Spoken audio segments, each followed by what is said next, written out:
one hand, we now have those who are thus trustworthy and who can therefore reach into the honeypot of cheap credit, but these largely own what they want and who, instead of spending on things, thus invest. And on the other hand, we have those who want to spend but don't have the means or access to credit.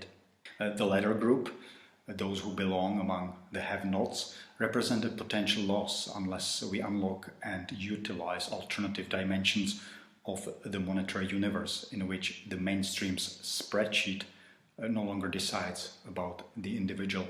Appropriate monies need to be readily available and acknowledged.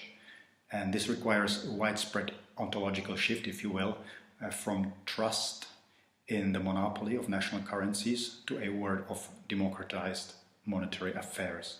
This is nothing new. The Bristol pound and other local currencies can already be found all around the world.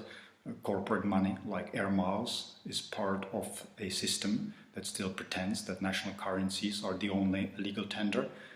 And Bitcoin is moving ever closer towards the mainstream.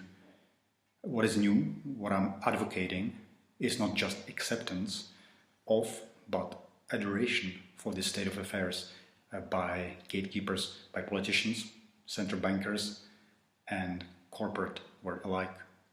Such a step would match an increasingly complex, diverse, yet entangled world with a thick yet elastic net of interacting monetary arrangements.